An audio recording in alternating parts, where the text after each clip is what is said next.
Okay, मेरा नाम राजेश प्रजापत है एंड देन जस्ट मैं राजस्थान से बिलोंग करता हूँ एंड देन मेरा जो क्वालिफिकेशन है वो मास्टर ऑफ फार्मेसी है।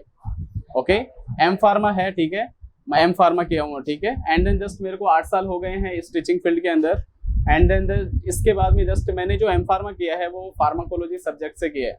फार्माकोलॉजी सब्जेक्ट इसके अंदर जस्ट आपके ये सेकेंड ईयर के अंदर आएगा एंड देन इसके अंदर अपन पढ़ेंगे स्टडी ऑफ ड्रग्स, जो मेडिसिन, पैरासीटामोल कैसे काम करती है, डाइक्लोफेनिक कैसे काम करेगी, फ्लूकोनाजोल कैसे काम करती है, जो भी आप मेडिकल के ऊपर जो भी मेडिसिन डिस्ट्रीब्यूट करते हो उन सभी के बारे में ना जस्ट लगभग है ना मेरे को पता है, ठीक है। तो जस्ट है ना उस मेडिसिन का यूज, ठीक है, इसके बारे में अपन बात करेंगे, बहुत सारी बातें करेंगे आज, ठीक है। ओनली फॉर ऐसे मान लो कि फ्री माइंडली, ठीक है, ज्यादा लेसन नहीं पढ़ेंगे, बाद में पढ़ेंगे अपन, ठीक है, ओनली फॉर बातें करेंगे, ठीक है।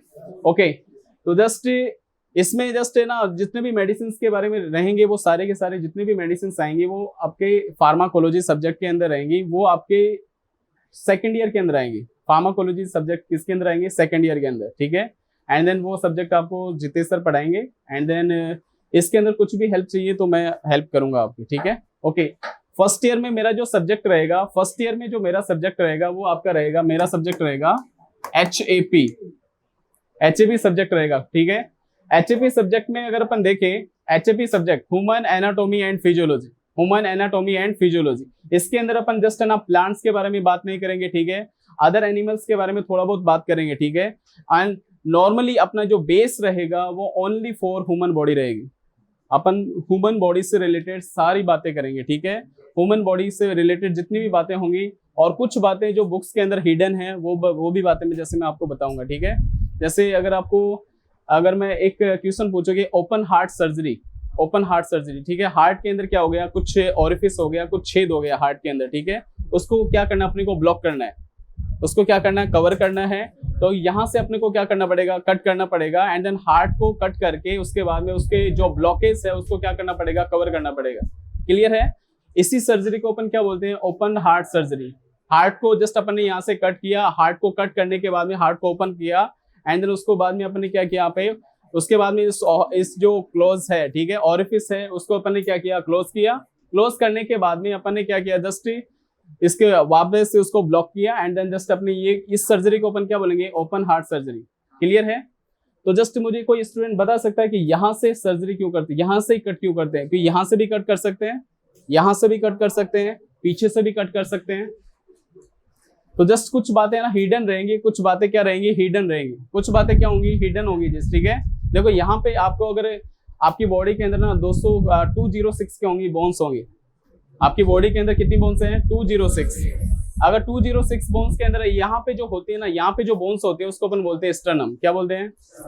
स्टर्नम के अंदर ब्लड सर्कुलेशन क्या होता है, एब्सेंट होता है। ब्लड सर्कुलेशन क्या होता है, एब्सेंट। अगर मैं यहाँ से कट कर दूंगा ना तो ब्लड नहीं निकलेगा, यहाँ से अगर मैं कट भी कर दूंगा ना तो ब्लड नहीं निकलेगा। इसका मतलब मैं यहाँ से कट कर सकता हूँ एंड देन ब्लड नहीं निकलेगा तो मैं हार्ट यहाँ से ओपन करके हार्ट को इजीली कट करके हार्ट की सर्जरी कर सकता हूँ। क्लियर है? तो ये सारी बातें आपको पता होनी चाहिए। जैसे एक और एग्जांपल मैं देता हूँ यहाँ पे, जैसे आपकी बॉडी, ब्रेन है ना, ब्रेन एक सेल का बना होता है जिसका नाम है न्यूरॉन्स है ना, आपकी लाइफ में एक ही बार बनता है, वो कभी भी दोबारा नहीं बनेगा। उसके अंदर सेल डिवीजन क्या होता है, एब्सेंट होता है। इसलिए बोलते हैं कि हेलमेट लगा के चलो। वो क्यों बोलते हैं कि अगर आपने जस्ट एक्सीडेंट के द्वारा अगर आपका ब्रेन डैमेज हो गया, ब्रेन क्या हो गया, डैमेज हो गया। अगर ब्रेन अगर डैमेज हो जाता है तो देखो इधर ब्रेन से क्या आते हैं, सिग्नल आते हैं, तभी आपकी बॉडी क्या करती है, मूव करती है, ठीक है। अगर देखो यहाँ ब्रेन से कोई सिग्नल आ रहा है न्यूरॉन्स के द्वारा, यहाँ पे हैंड के अंदर मूव आ रहा है, ठीक है, ओके, जिसकी वजह से आपका हैंड क्या कर रहा है, मूव कर रहा है। अगर आपको कुछ एक्सीडेंट के द्वारा अगर यहाँ पे ब्रेन के अंदर कुछ ऐसा पार्ट डैमेज हो गया, वो न्यूरॉन्स डैमेज हो गए जो इस हैंड के अंदर आ रहे हैं, तो आप क्या बन जाओगे, पुष्पा बन जाओगे, ठीक है, ऐसे हो जाओगे आप, आपका हैंड ऐसा हो जाएगा। क्लियर है? मूव नहीं कर पाएगा, ठीक है, ओके। जस्ट एंड देन देखो इधर, इसके बाद में इधर, ओके, इधर ध्यान से, तो जस्ट यार रखना। इसके बाद में देखो यहाँ पे जस्ट इसके बाद अगर वो ब्रेन अगर एक बार डैमेज हो जाता है तो यार रखना, वो जो न्यूरॉन्स होता है वो कभी भी दोबारा नहीं बनता है, ठीक है। इसका मतलब जस्ट यार हैंड हमेशा क्या रहेगा, पैरालाइज कंडीशन के अंदर रहेगा, ठीक है, ओके। तो कुछ बातें ऐसी हिडन रहेंगी जो मैं आपसे कुछ बातें बताएंगे, ठीक है। जस्ट जो रियल सिचुएशन के अंदर, जस्ट वो जो रियल जो रियल जस्ट लाइफ के अंदर क्या हो रहा है आपके साथ, या फिर ऐसे पेशेंट आपको देखने को मिलते होंगे, ठीक है, क्लियर है। तो वो बातें भी अपन यहाँ पे करेंगे, ठीक है। एचएपी के अंदर अपन ओनली फॉर ह्यूमन बॉडी के बारे में पढ़ेंगे। ह्यूमन बॉडी के अंदर बहुत सारे सिस्टम आएंगे, ह्यूमन बॉडी के अंदर क्या आएंगे, बहुत सारे सिस्टम आएंगे। एंड देन सिस्टम, आपकी बॉडी के अंदर बहुत सारे सिस्टम होते हैं, उन सभी सिस्टम के बारे में अपन यहाँ पे जानेंगे, ठीक है। सबसे पहले मैं यहाँ पे थोड़ा सा एक आपकी जॉब के बारे में बात कर लेता हूँ, ठीक है। उसके बारे में हम सिलेबस के बारे में देखते हैं, ठीक है। जॉब, जैसे फर्स्ट इंट्रोडक्शन राहुल सर ने आपको फर्स्ट इंट्रोडक्शन के अंदर जितने भी जॉब है ना, उन सभी के बारे में आपको बताया होगा, हायर स्टडी के बारे में बताया होगा, और आपके जो जॉब क्या क्या जॉब लगोगे उनके बारे में बताया हुआ होगा, ठीक है। बट मैं एक्चुअल यहाँ पे जॉब की बात करूंगा। आप डी फार्मा करने के बाद में एक्चुअल क्या जॉब कर सकते हो, आप एक्चुअल जॉब क्या कर सकते हो, ठीक है। फर्स्ट आपका रिटेल फार्मेसी, आप जितने भी मार्केट के अंदर जितने भी आप जस्ट जो मेडिकल देख रहे हो, ठीक है, उन सभी फार्मेसी को अपन बोलते हैं सोशल फार्मेसी, या फिर बोलते हैं रिटेल फार्मेसी। क्या बोलते हैं? या फिर पब्लिक फार्मेसी बोलते हैं। क्या बोलते हैं? पब्लिक फार्मेसी, रिटेल फार्मेसी, ठीक है। तो एक तो जॉब जस्ट फार्मेसी करने के बाद में, फार्मेसी करने के बाद में एक तो जॉब क्या रहेगा आपका, रिटेल फार्मेसी, ठीक है। उन सभी मेडिकल के अंदर आप जॉब कर सकते हो, एलिजिबल हो उसके लिए आप, ठीक है, क्लियर है। नेक्स्ट है इसके अंदर सबसे फेवरेट जॉब जो मैं सभी स्टूडेंट को प्रीफर करने के लिए बोलता हूं, अगर आपको जॉब करना है फार्मासिस्ट का, अगर आपको जॉब करना है तो सभी स्टूडेंट के लिए मैं रिफर करता हूं, ठीक है। इतनी जितने भी जॉब बताऊंगा उसके अंदर सबसे मेन जॉब है हॉस्पिटल फार्मासिस्ट, हॉस्पिटल फार्मासिस्ट, ठीक है। हॉस्पिटल फार्मासिस्ट के अंदर ड्यूटी आवर्स ना 8 आवर्स होता है, और सभी जितने भी आपके फार्मासिस्ट के जो भी आवर्स होंगे ना, वहाँ पे 9 घंटे ड्यूटी होगी, 10 आवर ड्यूटी होगी, ठीक है। बट इसके अंदर ना सिस्टमेटिक तरीके से ड्यूटी होगी। अगर नाइट के अंदर आप 2 घंटे आवर्स ड्यूटी ज्यादा करते हो तो आपको जस्ट एक्सपांस मिलेगा, ठीक है, मतलब आपकी सैलरी बढ़ के आएगी, क्लियर है। हॉस्पिटल फार्मासिस्ट के अंदर ना आपको जस्ट 5-10 हजार रुपए की मेडिसिन फ्री मिल जाएंगी, आपका फैमिली का एक्सपेंस भी थोड़ा क्या हो जाएगा, कम हो जाएगा। एंड देन ट्रीटमेंट भी क्या होगा यहाँ पे आपका, उसका भी पैसा नहीं लगेगा, आपकी फैमिली का और आपका पैसा नहीं लगेगा, क्लियर है। ओके, डॉक्टर का जो ट्रीटमेंट होता है वो क्या आपको बहुत ही कम मिलेगा, ठीक है। हॉस्पिटल के अंदर आपका इलाज है, वो फैमिली का इलाज है, वो क्या हो जाएगा, कम पैसों के अंदर हो जाएगा। तो बहुत सारे बेनिफिट है ना यहाँ पे आपको मिलेंगे, क्लियर है। ओके, तो जस्ट मैं प्रीफर करता हूँ जस्ट ना ये वाला जस्ट हॉस्पिटल फार्मासिस्ट को ना सबसे ज्यादा प्रीफर करता हूँ, क्लियर है। ओके, इसके बाद में आपका जस्ट आता है इसके अंदर आपका MR, ठीक है, मेडिकल रिप्रेजेंटेटिव जॉब आता है, ठीक है। अगर आप फार्मासिस्ट कर देते हो तो उसके अंदर आप ना एक मेडिकल रिप्रेजेंटेटिव का जॉब भी कर सकते हो, ठीक है। इसके अंदर भी जस्ट आपको क्या है, फिजिकल वर्क ज्यादा होगा, एक बाइक चाहिएगी, एंड देन जस्ट आपको क्या इधर उधर घूमना पड़ेगा डॉक्टर के पास, ठीक है, सभी के पास जाना पड़ेगा। एंड देन आपके जितने भी मेडिकल्स होंगे या फिर जो मेडिसिन है, मेडिकल है, ठीक है, ओके, उसको एक्सप्लेन करना पड़ेगा डॉक्टर के पास कि आप हमारी कंपनी की मेडिसिन लिखो, हमारी ये कंपनी का नया ब्रांडेड आया है, ये मेडिसिन लिखो, ठीक है। तो इसके अंदर है ना जस्ट आपकी सैलरी थोड़ी सी ज्यादा हो सकेगी, बट यहाँ पे याद रखना आपका एक्सपेंस है ना बहुत ज्यादा आने की वजह से थोड़ा सैलरी लिमिटेड ही होती है। सैलरी आपकी इंक्रीज होगी, जस्ट इसके अंदर ना महीने का टारगेट दिया जाता है, जैसे जैसे उस पर्सन को टारगेट दिया जाएगा, जैसे आपको 3 लाख की सेल करनी है, अगर 3 लाख की सेल की तो आपकी सैलरी बढ़ के आएगी। तो इसके अंदर आपका वर्क एक्सपीरियंस काम करेगा, किसके अंदर, MR के अंदर। जितनी ज्यादा मेहनत होगी उतना ही ज्यादा पैसा आपका क्या होगा, इंक्रीज होगा। अगर आप ज्यादा मेहनती हो, ज्यादा फिजिकल वर्क करते हो, ज्यादा इधर उधर भागोगे डॉक्टर के पास, ठीक है, ओके, तो यहाँ से आप ज्यादा पैसा कमा सकते हो। मेडिकल रिप्रेजेंटेटिव जॉब MR की जॉब होती है, ठीक है, क्लियर है। ओके, तो यहाँ पे 3 जॉब आपको क्लियर है। रिटेल फार्मासिस्ट जस्ट याद रखना, जस्ट आपके जो पब्लिक के अंदर जितने भी फार्मेसी हैं वहां पे आप जॉब कर सकते हो, ठीक है। वहां पे सैलरी आपको 9 से 10 घंटे तक आपको जॉब किया जाएगा, या फिर 12 घंटे भी जॉब कर सकते हो आप, ठीक है। सैलरी आपकी बहुत ही डाउन होगी, बहुत ही कम सैलरी मिलेगी, 12-13 हजार रुपए मिलेगी, क्लियर है। नेक्स्ट, हॉस्पिटल फार्मासिस्ट के अंदर आपको बहुत सारी फैसिलिटी मिलेंगी, एंड 8 आवर्स की ड्यूटी होगी, कोई सा भी आप जहाँ शिफ्ट ले सकते हो, 24 आवर्स का शिफ्ट होता है, 8 आवर्स का 3 शिफ्ट होंगी, उसके अंदर कोई भी शिफ्ट आप ले सकते हो, ठीक है, नाइट और डे नाइट कुछ भी आप शिफ्ट ले सकते हो, ठीक है। एंड देन उसके बाद में आपको प्रॉफिट भी मिलेंगे हॉस्पिटल से, क्लियर है। एंड देन इसके साथ साथ आपका इंक्रीमेंट बहुत अच्छा होगा इसके अंदर इंक्रीमेंट 2 से 3 हजार रुपए हो सकता है पर ईयर, क्लियर है। इसके अंदर जस्ट AC के अंदर काम करने को मिलेगा। हॉस्पिटल AC होते हैं ना, हॉस्पिटल फार्मेसी के अंदर क्या होती है, AC होती है। ऐसा नहीं होगा कि वहां पे फैन ही नहीं है, ऐसा नहीं होगा, ठीक है। तो जस्ट ना हॉस्पिटल फार्मेसी के अंदर क्या होगा, आपको बहुत ही अच्छा एक्सप्लेन, वहां पे मेडिसिन का नॉलेज बहुत अच्छे से मिलेगा आपको। इंजेक्शन का नॉलेज आपको वहां पे नहीं मिलेगा, यहाँ पे रिटेल फार्मेसी है ना, इसमें अंदर आपको इंजेक्शन का नॉलेज वहां पे नहीं देखने को मिलेगा। दूसरा, सर्जिकल जो आइटम्स होते हैं, इंजेक्शन कितने टाइप की होती है, सिरिंज कितने टाइप की होती है, ठीक है, एमप्यूज कितने टाइप के होते हैं, ठीक है, कितनी डोजेस फॉर्म होती है, ठीक है, ये आपको वहां पे रिटेल फार्मेसी के अंदर देखने को नहीं मिलेंगे। सर्जिकल आइटम का नॉलेज आपको हॉस्पिटल के अंदर बहुत ही अच्छे तरीके से देखने को मिलेगा। क्लियर है? ओके। हाई रिस्क मेडिसिन कौन सी होती हैं? हाई रिस्क मेडिसिन जैसे कैंसर की जो मेडिसिन होती हैं वो हाई रिस्क मेडिसिन होती हैं। भाई कैंसर के इलाज के लिए अपने को बहुत सारी मेडिसिन लगती है, बहुत सारे केमिकल खाने की वजह से याद रखना आपकी बॉडी के अंदर टॉक्सिसिटी डेवलप होती है। टॉक्सिसिटी भाई देखो एक कॉन्सेप्ट होता है, देखो इधर मैं आपको बता देता हूँ जैसे मैं आपको बताऊं कि जस्ट आपको ना सुबह और शाम आप चार चपाती खा सकते हो। क्लियर है? 4 रोटियां या 4 चपाती आप खा सकते हो, सुबह और शाम दोनों टाइम खा सकते हो। ये नॉर्मल है, आपकी डाइट है इतनी, ठीक है।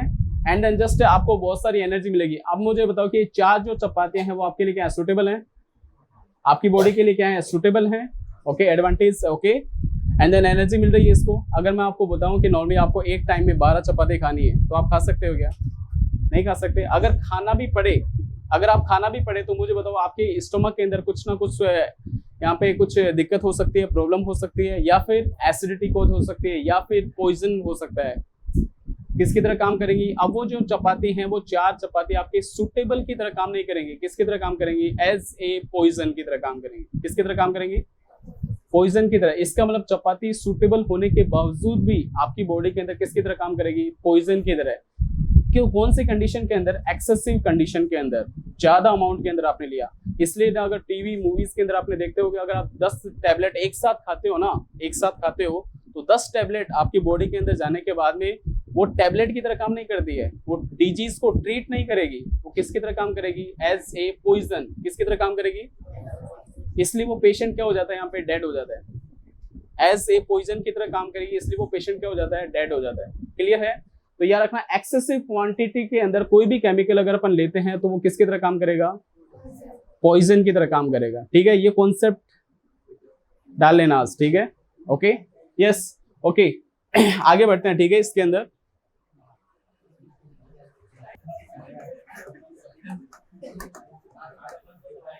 यस, ओके जस्ट हो सकता है राहुल सर ने आपको बताया होगा कि जस्ट इंडस्ट्री के अंदर ना ओनली फॉर बी फार्मा को जॉब दिया जाता है, ठीक है। बट एक्चुअल के अंदर अगर आप देखा जाए ना तो इंडस्ट्री के अंदर ना बी फार्मा को ही जॉब दिया जाता है। बी फार्मा जो डिग्री कोर्स करता है ना, बी फार्मा डिप्लोमा करने के बाद में आपका क्या होगा? अगर आप हाई स्टडी करते हो तो क्या होगा? आपका बी फार्मा होगा, ठीक है।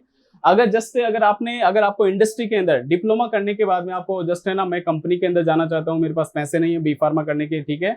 अगर आप इंडस्ट्री के अंदर जाना चाहते हो तो इंडस्ट्री के अंदर जॉब कर सकते हो, बट एक कंडीशन है यहाँ पे कि आपके पास एक बेटर रेफरेंस होना चाहिए। अगर उस कंपनी के अंदर कोई जानकार है आपका, अगर अच्छा सा रेफरेंस है तो आप फार्मास्यूटिकल कंपनी के अंदर भी काम कर सकते हो डी फार्मा करने के बाद में भी। क्लियर है? बट अगर आपके पास रेफरेंस अच्छा नहीं है तो आप है ना मेडिकल का ये जो इंडस्ट्री का जॉब है ना वो लीव कर सकते हो। वहां पे आपको अच्छे से जॉब नहीं मिलेगा, क्योंकि कंडीशन क्या है? ओनली फॉर है ना जस्ट आपके बी फार्मा होना चाहिए, डिग्री कोर्स होना चाहिए आपके पास, ठीक है। क्लियर है? तो ये फोर्थ है, ये भी इंपॉर्टेंट जॉब है। आगे जाके इसकी सैलरी स्टार्टिंग के अंदर हो सकता है आपको 2 या 3 साल तक बहुत ज्यादा काम करना पड़ेगा इसके अंदर, एंड बहुत ज्यादा एक्सपीरियंस गेन करने के बाद में धीरे धीरे फिर आपकी सैलरी क्या होगी? 5 साल तक अगर आपने इंडस्ट्री के अंदर जॉब कर लिया, उसके बाद में आपकी सैलरी 5,000 या फिर 8 to 10,000 इंक्रीज होती है पर ईयर। एंड देन एक टाइम पीरियड के बाद में अगर किसी कंपनी में अगर आपने 10 साल दे दिए तो आपको एक अलग से लाइसेंस और मिलता है कंपनी के अंदर, रजिस्टर्ड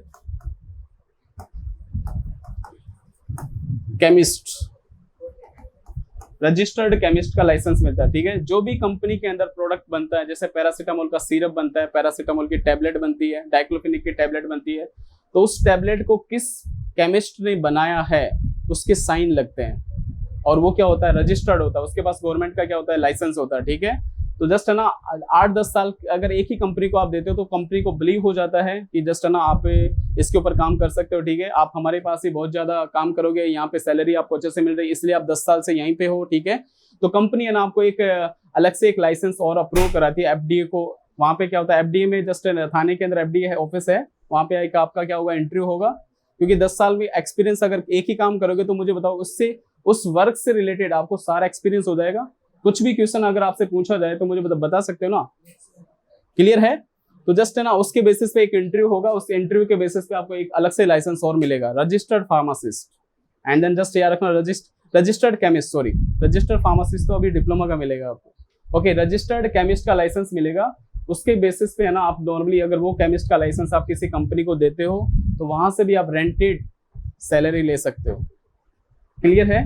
ओके, दूसरा है लास्ट में अगर आप इलीगल काम करते हो, ठीक है, वैसे इलीगल के लिए बोलूंगा नहीं, ठीक है, बट अपना जस्ट ओके रेंटेड अपना जस्ट अगर आप ये सोचते हो कि जस्ट मैं फार्मेसी में काम नहीं करना चाहता, ठीक है, फिर भी आपने डिप्लोमा किया, ठीक है, डिप्लोमा करने के बाद में आपके पास क्या आ जाएगा, लाइसेंस आ जाएगा।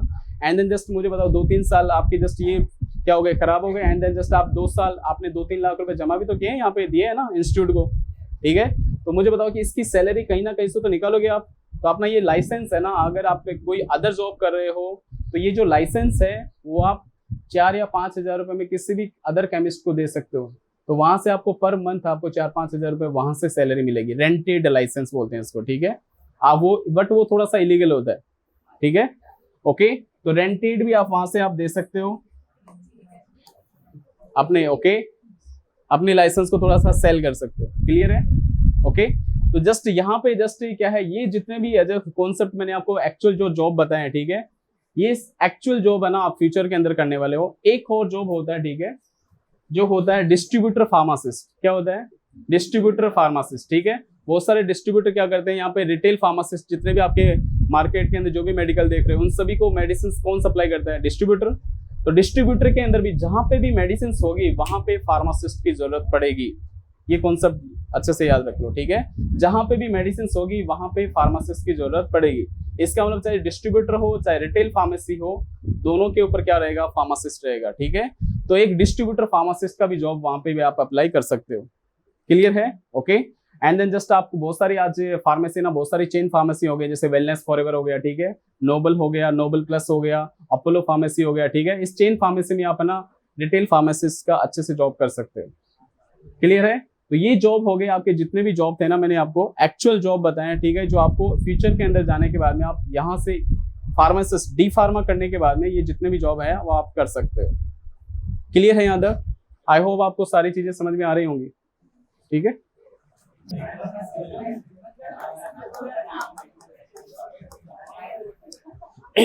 यस, ओके, अब अपन थोड़ा सा सिलेबस के ऊपर आते हैं। यस, न्यूरॉन्स बनता नहीं है। न्यूरॉन्स देखो इधर मैंने अभी देखो सेंटेंस को ध्यान से सुनने का, ठीक है, जो भी बात मैं यहाँ पे बताऊंगा वो सेंटेंस को थोड़ा ध्यान से सुनना। मैंने आपको बताया कि न्यूरॉन्स लाइफ में सिर्फ एक ही बार बनते हैं। न्यूरॉन्स लाइफ में सिर्फ एक ही बार बनते हैं। जैसे ही जस्ट याद रखना, बेबी डेवलप होगा, मेल या फीमेल, जैसे बेबी डेवलप होगा उसका ब्रेन क्या होगा, डेवलप होगा, उसके ब्रेन के अंदर क्या होंगे, न्यूरॉन्स होंगे, ठीक है। अब वो लाइफ टाइम एक ही बार बनेंगे। अब न्यूरॉन्स के अंदर यार कहा, न्यूरॉन्स ग्रो कर सकते हैं बट डिवाइड नहीं हो सकते। ग्रो करने का मतलब है न्यूरॉन्स की अगर सेल अगर इतनी लंबी है, अगर यहाँ पे लेंथ इतनी है, ठीक है, वो ग्रो करके नॉर्मली इतनी इसकी लेंथ बड़ी हो सकती है। बट याद रखना, अगर ये न्यूरॉन्स अगर एक बार डेड हो गया तो ये दोबारा से नहीं बनेगा, दोबारा से नहीं बनेगा, ठीक है। दूसरा एक और कॉन्सेप्ट याद रखना, न्यूरॉन्स रिपेयर हो सकते हैं। अगर देखो यहाँ पे मुझे बताओ कि अगर मेरा हैंड अगर यहाँ से अगर मैं इसको यहाँ से कट कर दूं तो मैं नकली हैंड लगा सकता हूँ, प्रोस्थेटिक हैंड लगा सकता हूँ ना।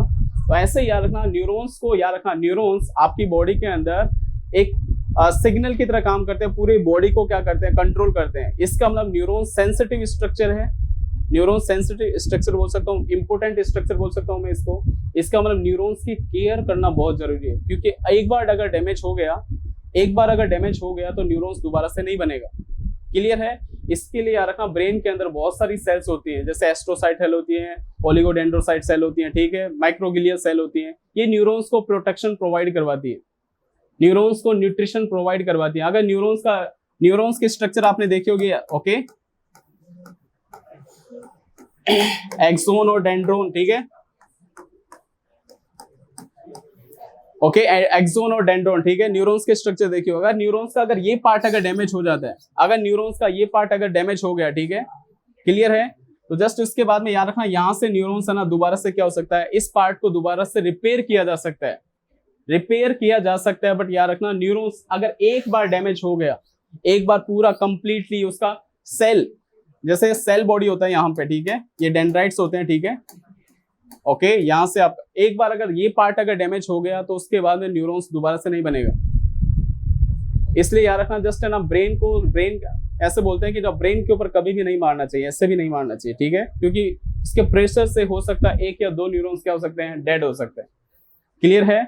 ओके, यस, ओके, अब सब्जेक्ट के ऊपर आते हैं, ठीक है, यस, तो यस, मुझे बताओ कि आपका ये जो कोर्स है वो कौन सा कोर्स है? Pharmacy, D pharmacy, okay.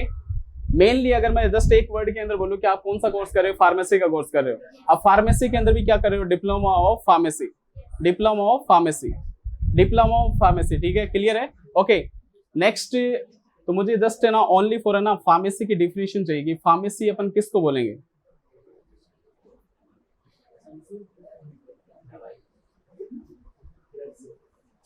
Yes, अब फार्मेसी के बारे में पता होना चाहिए ना, कि जस्ट अपन फार्मेसी की स्टडी कर रहे हैं, जस्ट आप फार्मेसी के बारे में पता नहीं है।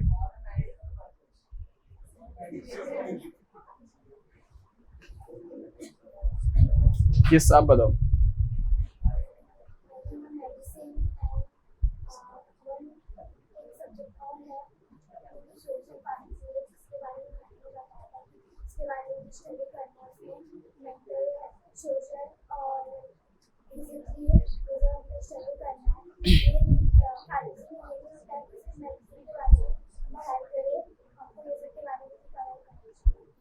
ओके, यस, अगर मैं ओवरऑल अगर फार्मेसी के बारे में अगर एक सेंटेंस के अंदर आंसर दूं तो आपको ना रियल मतलब पता हो जाना चाहिए, ठीक है। जहां पे भी याद रखना मेडिसिन की स्टडी होती है ना, मेडिसिन की, जहां पे भी मेडिसिन की स्टडी होगी उससे सब्जेक्ट को अपन क्या बोलेंगे, फार्मेसी। क्या बोलेंगे?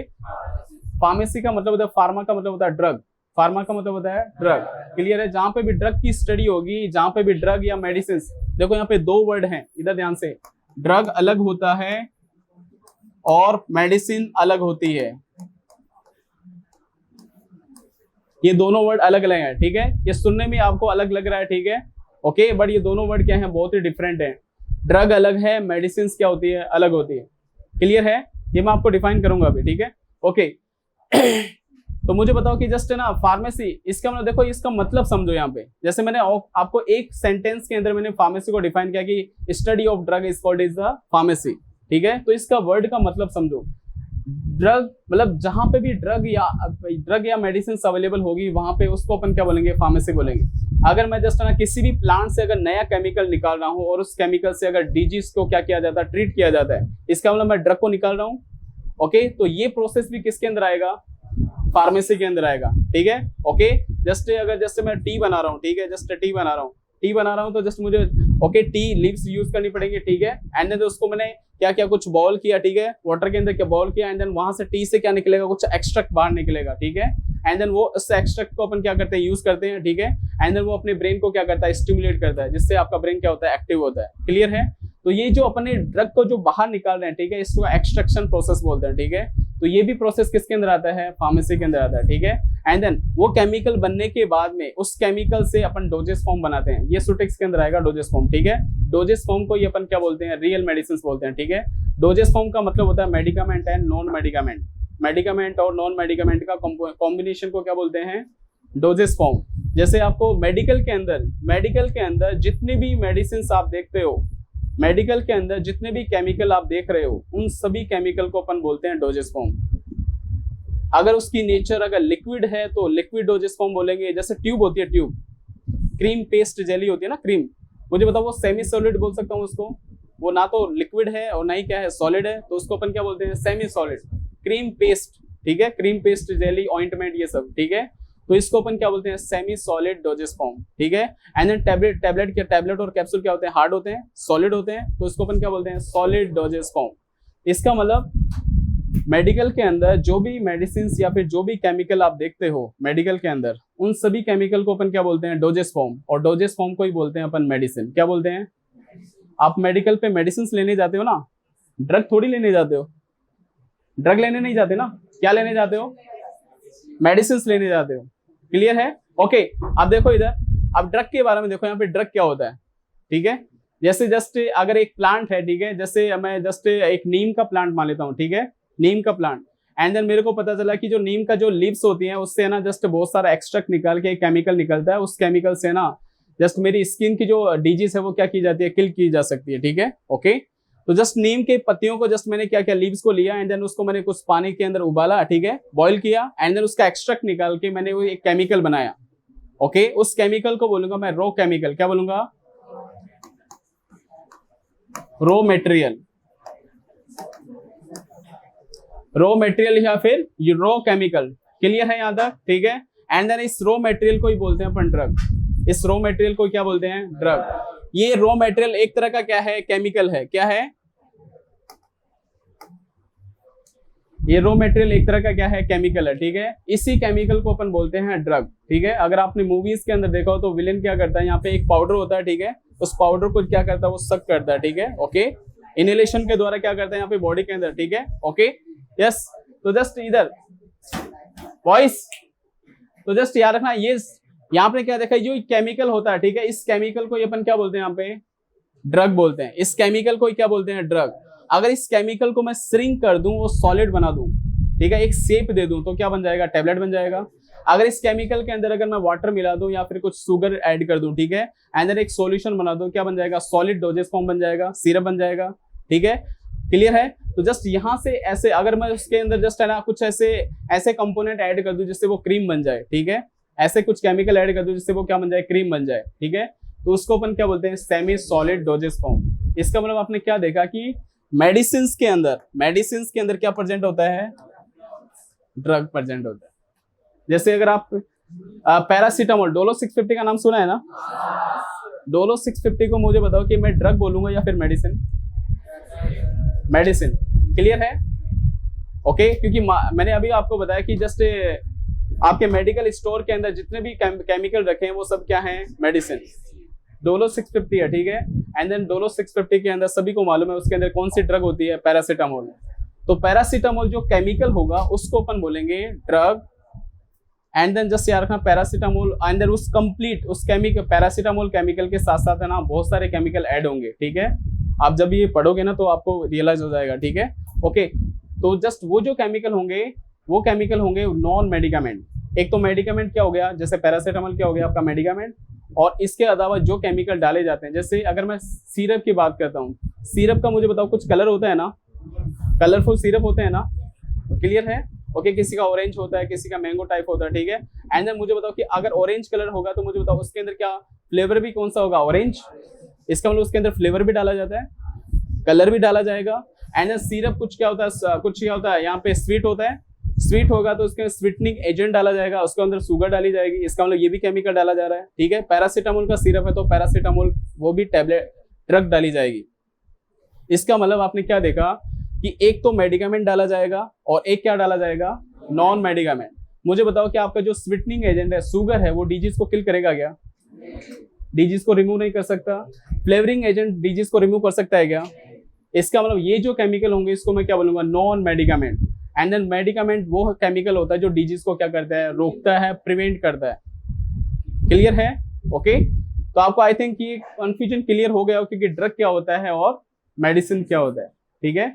मेडिसिन एक एक्टिव केमिकल होता है जो मेडिसिन, ड्रग क्या है, एक्टिव केमिकल होता है जो मेडिसिन के अंदर क्या होता है, प्रेजेंट होता है, जो डिजीज को क्या करता है, प्रिवेंट करता है, उसको ट्रीट करता है, क्लियर, ओके। एचएपी में सबसे पहले आपके आएगा सब्जेक्ट, देखो इधर, अगर इसके अंदर सबसे पहले अपन कुछ टर्मिनोलॉजी आएंगे, ठीक है, टर्मिनोलॉजी आएंगे, ठीक है, वो टर्मिनोलॉजी आप ना घर पे जाके देख लेना थोड़ा बहुत, ठीक है। यहाँ पे सबसे पहले अगर अपन बात करें तो यहाँ पे एक पार्ट आएगा सेल, ठीक है। सेल के बारे में अपने को सारी बातें जाननी है, ठीक है, और ये बहुत ही ज्यादा इंपॉर्टेंट टॉपिक है, ठीक है। यहाँ से 1 मार्क्स से क्वेश्चन और 5 मार्क्स से क्वेश्चन और 3 मार्क्स से क्वेश्चन, तीनों टाइप के क्वेश्चन बनते हैं, ठीक है, क्लियर है, ओके। तो सेल के बारे में अपन यहाँ जानेंगे, सेल की स्ट्रक्चर के बारे में जानेंगे, सेल कैसे होता है, सेल कितने टाइप का होता है, सेल किस किस पार्ट का बना होगा, ठीक है। एंड देन सेल के फंक्शन, सेल के फंक्शन, ठीक है। जैसे सेल के अंदर कंपोनेंट क्या क्या होते हैं, जैसे आपको कुछ आइडिया होगा, जैसे माइटोकॉन्ड्रिया का नाम सुना होगा। माइटोकॉन्ड्रिया क्या बनाता है, एटीपी, क्या बनाता है, एटीपी का फॉर्मेशन कौन करता है, माइटोकॉन्ड्रिया। अब मुझे बताओ कि सेल ये क्या है, सेल है, ठीक है। इसके अंदर एक और सेल ऑर्गेनेल्स है जिसको अपन क्या बोल रहे हैं, माइटोकॉन्ड्रिया। और ये माइटोकॉन्ड्रिया क्या बना रहा है, एटीपी। ये माइटोकॉन्ड्रिया क्या बना रहा है, एटीपी बना रहा है। तो देखो यहाँ पे दो तरह के फंक्शन क्लियर हो गए। एक तो माइटोकॉन्ड्रिया का फंक्शन भी क्या होगा, एटीपी होगा, फॉर्मेशन ऑफ एटीपी, ठीक है। और सेल का फंक्शन भी क्या हो गया, formation of ATP by the help of mitochondria, by the help of mitochondria. तो मुझे बताओ कि जस्ट ये जो माइटोकॉन्ड्रिया का जो फंक्शन होगा वो सेल का भी फंक्शन है ना, ठीक है। तो ऐसे आपको बहुत सारी बातें ना कंबाइंड करके पढ़नी है, ठीक है, जिससे आपके कॉन्सेप्ट क्या होंगे, अच्छे से क्लियर होंगे, ठीक है। एक ही फंक्शन याद किया एंड देन दोनों फंक्शन आपको याद हो गया, सेल का भी फंक्शन याद हो गया, माइटोकॉन्ड्रिया के फंक्शन क्या हो गया, याद हो गया। क्लियर है आंसर? Okay okay. सेल के बारे में अपन यहाँ पे कुछ सेल कंपोनेंट के बारे में जानेंगे, जैसे ओके सेंट्रियोल हो गया, गोल्जी बॉडी हो गया, एंडोप्लाज्मिक रेटिकुलम हो गया, ठीक है। क्लियर है? बहुत सारी बातें यहाँ पे सेल के बारे में करेंगे। ओके, माइटोकॉन्ड्रिया के बारे में कंप्लीट अपन थोड़ा सा डिटेल के अंदर पढ़ेंगे, माइटोकॉन्ड्रिया और सेल के बारे में थोड़ा सा डिटेल के अंदर पढ़ेंगे, ठीक है। राइबोसोम, लाइसोसोम, ठीक है, एंडोप्लाज्मिक रेटिकुलम, गोल्जी बॉडी, इसके एक एक दो पार्ट अपन पढ़ेंगे, ठीक है। क्लियर है? ओके, इसके बाद में आता है आपका टिश्यू। देखो यहाँ पे जस्ट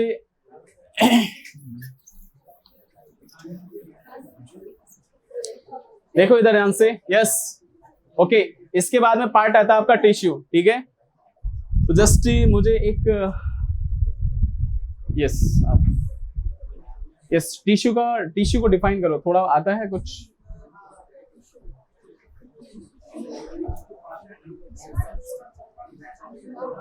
नहीं, डिफाइन करना, टिश्यू को डिफाइन करना, टाइप नहीं।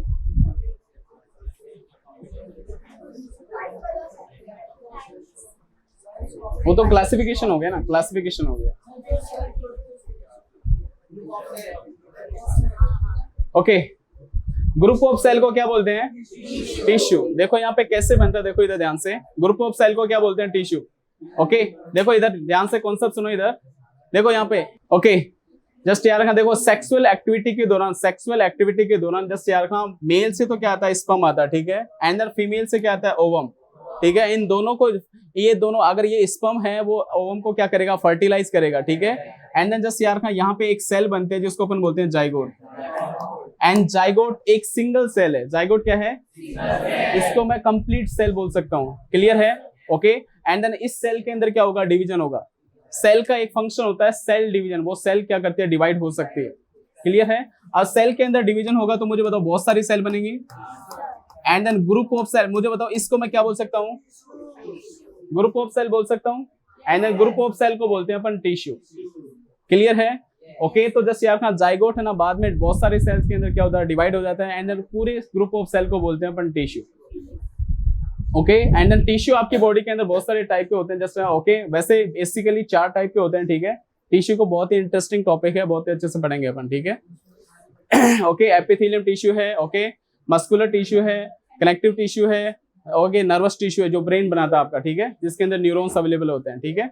ये चारों टिश्यू, ठीक है। एंड देन जस्ट इसके बाद में देखो इधर, एक सेल डिवाइड होके क्या बना रही है, ग्रुप ऑफ सेल, जिसको अपन क्या बोल रहे हैं, टिश्यू।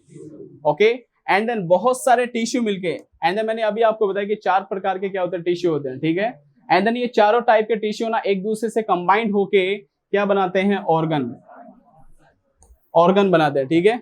क्या बनाते हैं, जैसे अगर मैं बात करूं यहाँ पे, जस्ट अगर मैं डाइजेस्टिव सिस्टम की बात करूं, जैसे आप खाना खाते हो, ठीक है, वो वाला सिस्टम कौन सा होता है आपका, डाइजेस्टिव सिस्टम। अगर डाइजेस्टिव सिस्टम के अंदर मैं ऑर्गन्स की बात करूं तो यहाँ पे देखो आपका, एक तो आप क्या, ओरल कैविटी आ गया, माउथ आ गया आपका, ठीक है। ओके, ओरल कैविटी आ गया, इसके बाद में आपकी ईसोफेगस आ गई, ईसोफेगस के बाद में आपका स्टोमक आ गया, कितने ऑर्गन हो गए, 3। एंड देन इसके बाद में आपकी इंटेस्टाइन आती है, ठीक है। एंड देन इसी से अटैच होते हैं आपका, इसी से अटैच होता है आपका पेनक्रियाज, एंड देन इसी से अटैच होता है आपका लीवर। तो ये सभी ऑर्गन मिलके एक सिस्टम बनाते हैं, डाइजेस्टिव सिस्टम। क्लियर है? ओके, एंड देन जस्ट आपने क्या देखा कि नॉर्मली जस्ट इधर देखो, ये जितने भी ऑर्गन मिलके क्या बना रहे हैं, आपका सिस्टम बना रहे हैं, ठीक है। ओके, अब टिश्यू की बात करते हैं। यहाँ पे टिश्यू सभी मिलके, टिश्यू बहुत सारे टिश्यू मिलके ऑर्गन कैसे बनाते हैं, ठीक है, ये भी आपको पता होना चाहिए, ठीक है। अगर जैसे मैं बात करूं यहाँ पे जस्ट आपके ब्लड वेसल्स की, अगर आप में ब्लड क्या है, अपने आप में क्या है, कनेक्टिव टिश्यू है। कनेक्टिव टिश्यू इसलिए कि कनेक्टिव टिश्यू का फंक्शन होता है बॉडी को क्या करना, कनेक्ट करना। आपकी बॉडी के अंदर, पूरी बॉडी के अंदर क्या है, यहाँ पे पूरा ब्लड फैला हुआ है, ठीक है। इसका मतलब ब्लड है ना वो पूरे बॉडी के पार्ट को क्या कर रहा है, कनेक्ट कर रहा है। एंड देन जो टिश्यू आपके पूरी बॉडी पार्ट को कनेक्ट करता है उस टिश्यू को बोलते हैं कनेक्टिव टिश्यू। क्या बोलते हैं? क्लियर है? कनेक्टिव टिश्यू का फंक्शन क्लियर हुआ आपको? बॉडी के पार्ट को क्या करना, कनेक्ट करना। जैसे मैं आपको बात करूं, जैसे अगर मैं मूव करता हूं यहाँ पे, अगर मैं जंप करता हूं, ठीक है, तो मेरी किडनी है जस्ट यहाँ पे है, ठीक है। तो मुझे बताओ कि जंप करने की वजह से किडनी यहाँ पे आ सकती है क्या? यहीं पे रहेगी। वो इसलिए होते है कि किडनी को कनेक्टिव टिश्यू ने क्या किया है, टाइटली कनेक्ट किया हुआ है। ओके, क्लियर है? आपका हार्ट यहाँ पे लेफ्ट साइड के अंदर है तो यहीं पे रहेगा, इधर उधर नहीं जाएगा। क्लियर है? क्यों जाएगा, क्यों नहीं जाएगा? क्योंकि कनेक्टिव टिश्यू ने इसको बाइंड किया हुआ है। क्लियर है? ओके, तो कोई भी पार्ट है ना बॉडी के अंदर इधर उधर नहीं हो सकता by the help of connective tissue, by the help of connective tissue. Clear है यहाँ तक? ओके ओके, जस्ट इसके बाद में अगर अपन देखें तो बहुत सारे टिश्यू मिलके क्या बनाते हैं, यहाँ पे आपका ऑर्गन बनाते हैं। बहुत सारे ऑर्गन मिलके क्या बनाते हैं, सिस्टम। एंड देन आपकी बॉडी के अंदर बहुत सारे क्या आएंगे, सिस्टम, ठीक है। जैसे एक डाइजेस्टिव सिस्टम हो गया, एंड देन किडनी वाला सिस्टम हो गया। वो क्या हो गया, किडनी का सिस्टम होता है वो क्या बनाता है, यूरिन। ओके, तो यहाँ पे उस सिस्टम को बोलेंगे यूरिनरी सिस्टम, ठीक है। ब्रेन न्यूरॉन्स का बना होता है, इसको अपन बोलेंगे नर्वस सिस्टम। क्लियर है? नर्वस सिस्टम इसलिए बोलते हैं कि जैसे एक तो न्यूरॉन्स प्लस दूसरा यहाँ पे ये नर्वस टिश्यू का बना होता है। क्लियर है? ओके, एंड देन बॉडी के सबसे टॉप पे याद रखना, बॉडी के सबसे टॉप पे याद रखना एपिथेलियम टिश्यू होता है। एपिथेलियम टिश्यू होता है बॉडी के सबसे टॉप पे। जैसे स्किन है ना, स्किन की जहाँ पे स्टडी होती है उसको अपन बोलते हैं यहाँ पे इंटेगुमेंट्री सिस्टम। Integumentary system. वैसे स्किन आपका सेंसरी ऑर्गन है, ठीक है। आपकी बॉडी के अंदर 5 सेंसरी ऑर्गन होते हैं, ठीक है। ओके, सेंसरी ऑर्गन की अपन यहाँ पे स्टडी करेंगे। जैसे आई हो गया, आपका नोज हो गया, टंग हो गया, ठीक है, स्किन हो गया, ठीक है, और ईयर, इनकी भी अपन स्टडी करेंगे, ठीक है। क्लियर? ओके, नेक्स्ट इसके बाद में इसके बाद में आपका मसल कॉन्ट्रैक्शन आएगा कि मसल के अंदर कॉन्ट्रैक्शन कैसे होता है, ठीक है। अगर मसल के अंदर कॉन्ट्रैक्शन होगा तो आपकी बॉडी क्या करती है, मूवमेंट करती है। क्या करती है? तो 2 वर्ड आते हैं यहाँ पे, ठीक है। एक तो आता है लोकोमोशन और एक होता है मूवमेंट। ओके, लोकोमोशन का मतलब होता है, देखो इधर, एक तो मूवमेंट, मैं एक जगह ही हूँ, ठीक है, यहाँ पे हूँ, एंड देन मेरी बॉडी यहाँ पे क्या कर सकती है, मूवमेंट कर सकती है, ठीक है। बट मुझे बताओ यहाँ पे लोकेशन चेंज हुई है क्या? नहीं। अगर लोकेशन चेंज नहीं होती है तो उसको अपन बोलते हैं नॉर्मल मूवमेंट। क्या बोलते हैं? Normal movement. एक मूवमेंट ये हो गया जिसके अंदर लोकेशन क्या हो गई, तो ऐसे मूवमेंट जिसके अंदर लोकेशन चेंज हो जाती है उसको अपन बोलते हैं लोकोमोशन। क्या बोलते हैं? लोकोमोशन भी एक तरह का क्या है, मूवमेंट है। क्लियर है? तो अपन जस्ट इस मूवमेंट के बारे में पढ़ेंगे, ठीक है। मसल के कॉन्ट्रैक्शन के बारे में पढ़ेंगे कि मसल कॉन्ट्रैक्शन कैसे करती है। जिसकी देखो यहाँ पे बाइसेप्स है और यहाँ पे ट्राइसेप्स है। बाइसेप्स के अंदर कॉन्ट्रैक्शन होगा तो आपकी बॉडी क्या करेगी, ऐसे हैंड ऐसे मूव करेगा, ठीक है। अब देखो इधर, अभी ट्राइसेप्स के अंदर क्या होगा, कॉन्ट्रैक्शन होगा तो आपका हैंड कैसे होगा, वापस से क्या हो जाएगा, फ्लैट हो जाएगा। क्लियर है? तो एक तरफ यहाँ पे एंड देन बाइसेप्स, अभी यहाँ पे बाइसेप्स क्या हो गई, रिलैक्स। बाइसेप्स क्या हो गई, रिलैक्स, ठीक है। ओके, तो जस्ट याद रखना, एक मसल्स के अंदर कॉन्ट्रैक्शन होगा, एक मसल्स के अंदर क्या होगा, रिलैक्सेशन। तो यहाँ पे मसल के कॉन्ट्रैक्शन और रिलैक्सेशन के बारे में अपन यहाँ पे स्टडी करेंगे, ठीक है। ओके, रेस्पिरेटरी सिस्टम के अंदर, जैसे रेस्पिरेटरी सिस्टम जिसके अंदर अपन सांस लेते हैं, ठीक है, इसके अंदर अपन यहाँ पे स्टडी करेंगे, लंग्स की स्ट्रक्चर के बारे में देखेंगे, और प्लस अपन ये जो ब्रीदिंग है ना वो किस प्रोसेस के द्वारा करते हैं, ठीक है। एक तो इनहेलेशन होता है, एयर को अंदर लेना, और एक्सेलेशन होता है, एयर को बाहर निकालना, ठीक है। क्लियर है? तो इसके अपन पूरी स्टडी करेंगे, ठीक है। जैसे देखो इधर, आपकी रेस्पिरेशन के अंदर ना ओनली 2 तरह की मसल्स काम में आती हैं। 2 तरह की मसल्स काम में आती हैं। देखो यहाँ पे आपके, यहाँ पे चेस्ट के ऊपर यहाँ पे होती हैं आपकी रिब्स। क्या होती हैं? रिब्स। ओके, 12 पेयर होते हैं, ठीक है, रिब्स होती है। रिब्स के बीच के अंदर एक मसल्स होती है जिसको बोलते हैं इंटरकोस्टल मसल। क्या बोलते हैं? इंटरकोस्टल मसल, ठीक है। नेक्स्ट आपके ये जो यहाँ पे आपका जस्ट आपका ये लंग्स होता है, इस लंग्स के जस्ट नीचे एक डोम शेप स्ट्रक्चर होता है जिसको बोलते हैं डायफ्राम। क्या बोलते हैं? अब डायफ्राम डोम शेप स्ट्रक्चर होती है। यस, ओके, इधर ध्यान से देखो, जब भी अपन एयर को अंदर लेते हैं तो आपकी रिब्स है ना, देखो रिब्स यहाँ पे फ्लैट है, ठीक है। एंड जैसे ही रिब्स के अंदर क्या होगा, रिब्स के अंदर कौन सी मसल थी यहाँ पे, इंटरकोस्टल मसल। और इंटरकोस्टल मसल है ना 2 टाइप की होती है, एक तो एक्सटर्नल होती है और एक क्या होती है, इंटरनल। एक्सटर्नल का मतलब बाहर की तरफ, इंटरनल मतलब अंदर की तरफ। अब इसके अंदर कौन सी मसल्स के अंदर कॉन्ट्रैक्शन होगा, देखो ध्यान से, एक्सटर्नल बाहर की तरफ होती है, उस मसल के अंदर कॉन्ट्रैक्शन होता है। इसका मतलब क्या बोल सकते हैं, एक्सटर्नल इंटरकोस्टल मसल के अंदर क्या होगा, कॉन्ट्रैक्शन होगा। प्लस आपके डायफ्राम के अंदर क्या होगा, कॉन्ट्रैक्शन होगा, तब आपकी एयर अंदर चली जाएगी। कैसे जाएगी, देखो इधर। अब जैसे अगर एक्सटर्नल इंटरकोस्टल मसल के अंदर कॉन्ट्रैक्शन होगा तो मुझे बताओ, देखो इधर आपका जो ये चेस्ट है, ये जो आपकी रिब्स हैं वो इस ऐसे मूव करती हैं बाहर की तरफ, क्योंकि एक्सटर्नल के अंदर क्या हुआ है, कॉन्ट्रैक्शन हुआ है, तो ये रिब्स को बाहर की तरफ खींचती है, बाहर की तरफ ऐसे। आपकी रिब्स है ना ऐसे, आपकी रिब्स ऐसे फ्लैट है, ठीक है। अब ये मूवमेंट ऐसे करेगी, रिब्स ऐसे आ जाएगी, ठीक है। तो देखो मूवमेंट कैसा हो गया, देखो इधर एक रिब्स है ना बाहर की तरफ चली गई है, एक रिब्स है ना किसकी तरफ चली गई है, ऊपर की तरफ। बाहर की तरफ को अपन बोलते हैं आउटवर्ड और ऊपर की तरफ को बोलते हैं अपन अपवर्ड। तो रिब्स का मूवमेंट दो तरह का होता है। रिब्स का मूवमेंट कैसा हो गया, आउटवर्ड और अपवर्ड। क्लियर है? ओके, नेक्स्ट देखो यहाँ पे ऐसे अगर मूवमेंट होगा, अगर रिब्स के अंदर मूवमेंट होगा तो मुझे बताओ यहाँ पे थोरेसिक कैविटी का डायमीटर क्या हो गया, ज्यादा हो गया, स्पेस ज्यादा हो गया ना। अगर आपके रिब्स यहाँ पे थी, अब ऐसे आ जाएंगे तो मुझे बताओ यहाँ का स्पेस ज्यादा हो गया, ठीक है। नेक्स्ट अब यहाँ पे बात करते हैं पर यहाँ पे डायफ्राम के, ठीक है। डायफ्राम की मसल के अंदर कॉन्ट्रैक्शन होगा तो डायफ्राम डाउनवर्ड मूवमेंट करता है, और डाउनवर्ड मूवमेंट करने के बाद में वो कैसा हो जाएगा, फ्लैट। फ्लैट होने की वजह से वापस यहाँ का जो एरिया है वो क्या हो गया, ज्यादा हो गया, ठीक है। तो एयर है ना यहाँ पे क्या हो जाएगी, अंदर आ जाएगी, इजिली क्या हो जाएगी, अंदर आ जाएगी, ठीक है। एंड देन जब ये दोनों मसल के अंदर रिलैक्सेशन होता है, तो देखो कोई क्या क्या चेंजेस होता है। रिब्स वापस से क्या करेगी, नॉर्मल पोजीशन के अंदर आएगी। वापस से अगर नॉर्मल पोजीशन के अंदर आएगी तो देखो यहाँ रिब्स का मूवमेंट कैसा हो गया, एक तो डाउनवर्ड होगा और एक क्या होगा, इनवर्ड। एक तो डाउनवर्ड होगा और एक क्या होगा, इनवर्ड। तो रिलैक्सेशन मतलब जब एयर बाहर निकालते हैं तो आपकी रिब्स अंदर की तरफ चली जाती है, ठीक है। तो एक तो डाउनवर्ड मूवमेंट होगा और एक क्या होगा, इनवर्ड। तो एयर जस्ट इसके ऊपर, लंग्स के ऊपर प्रेशर पड़ेगा किसका, रिब्स का, जिसकी वजह से एयर बाहर आ जाएगी। दूसरा आपका जो डायफ्राम है वो क्या हो गया था, फ्लैट हो गया था, अब वो भी क्या हो जाएगा, रिलैक्स होने की वजह से वो वापस से कौन सी शेप में आ जाएगा, डोम शेप। अब देखो डायफ्राम का जो मूवमेंट है कैसा है, देखो इधर ऊपर की तरफ जा रहा है तो इसको अपन बोलेंगे अपवर्ड। अपवर्ड मूवमेंट हो गया। अपवर्ड मूवमेंट होने की वजह से देखो ये लंग्स के ऊपर प्रेशर डाल रहा है, लंग्स के ऊपर प्रेशर, लंग्स के अंदर जो भी एयर है वो क्या हो जाएगी, बाहर आ जाएगी, ठीक है। तो ये सारा प्रोसेस अपन थोड़ा सा डिटेल के अंदर पढ़ेंगे। क्लियर है? ओके, तो ये पार्ट हो गया आपका किसका, आपका रेस्पिरेटरी सिस्टम। डाइजेस्टिव सिस्टम के अंदर अपन डाइजेस्टिव सिस्टम के अंदर एक तो अपन सलाइवरी ग्लैंड के बारे में पढ़ेंगे, ठीक है। सलाइवा का सिक्रेशन कैसे कैसे होता है। यस, मुझे बता सकता है कि सलाइवा की पीएच कौन सी होती है, कौन सा मीडियम होता है उसका, एसिडिक होता है बेसिक।